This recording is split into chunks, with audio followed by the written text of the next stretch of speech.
Hello, welcome to the Epson XP-440, 446 setup video. Both printers are exactly the same. They're just different model numbers from different stores.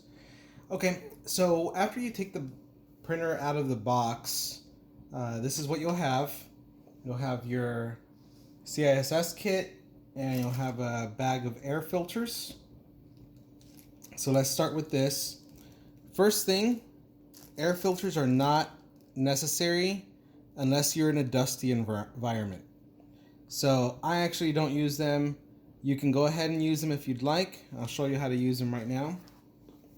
When you get your CISS kit unwrapped from the bubble wrap, you'll want it tilted forward to get the ink to go to the front tanks and leave you the back tanks with some air. That will make it easier to unplug these. So these are your air vents. You'll want to slowly open them up after you tilt it forward.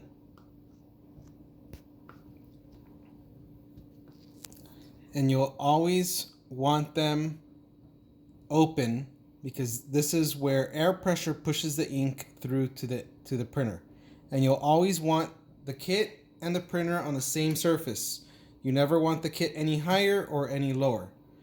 All right. So if you choose to use this, if you feel it's going to be in a dusty place, what you're going to do is there are two sides to this air filter. There's a wider end and a narrower end. The wider end goes inserted into each hole. And that's it. You just put it in. If you get ink in it, you will need to remove it and wash it out and let it dry before you put it back in. Because remember, air needs to go into this hole. So all this does is it keeps the dust from falling into this hole. If you're not in a very dusty environment, just leave them open. It's fine. These sometimes, when they get too much dust or ink in them, they stop the flow of air, and no air means no ink to your cartridges. All right, so all of them open. Now we're ready to start with the printer setup. You'll want to plug in your printer. The plug is in the rear of the printer. And this is where the paper goes. There's a piece of styrofoam in here. This is the paper guide. So you'll want to take that piece of styrofoam out.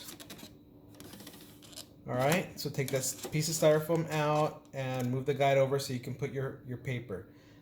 The part that you're going to print on is the part that's facing you. The paper is just going to slide right in and it's going to print on the top of the paper. All right, so this is a very simple setup because we only sell this model as a chipless printer. What that means is that there is no chip on the CISS kit. The main board is programmed to not require a chip. So when you turn it on, there it goes. When you turn it on, it's just going to turn on. And it's not going to require you to do anything else. Just make sure that the air vents are open on the CISS kit before you turn on your printer. All right. Now, if we look inside, this is the way it's set up. Your cartridges are in, and the line should be routed in this exact way. There is nothing else for you to do. Your printer is ready. When you receive it, depending on how long the transit time is, you'll want to run some print head cleanings. So let me show you how to do that. You'll want to go to Setup and press OK. Then you'll want to go to Maintenance, right there, press OK. And you're going to go to Head Cleaning. You'll want to do at least 2. If it took over a week to get to you from the time that we shipped it, or if it's been more than a week since you've received it, you may need to do more than 2 head cleanings. So do one, then do another. When you're done with the second one, you'll want to do a nozzle check. That will show you how the print head is printing. So you'll want to have about 85% of the lines show up on your nozzle check. Once you're satisfied with the nozzle check, you'll want to either set up your Wi-Fi or plug it in directly USB, and you can follow the Epson directions to connect it to your computer.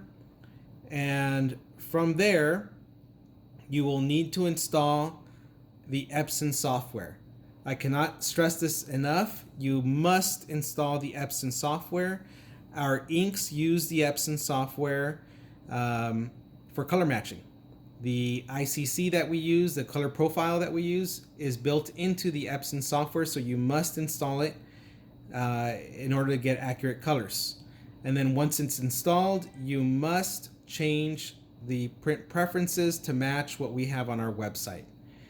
Other than that, one last thing. If you're on Windows, after you install the Epson software, you have to turn off the automatic updates. If you don't see where to do it while you're installing the software, you have to do it after you install the software, but you have to turn it off. It's only in Windows. If you do not turn it off, the automatic update will erase the programming on the printer, and then it won't recognize the cartridges anymore. And all that information is on the website, and that's it. Once you're done with those steps, you'll be ready to print.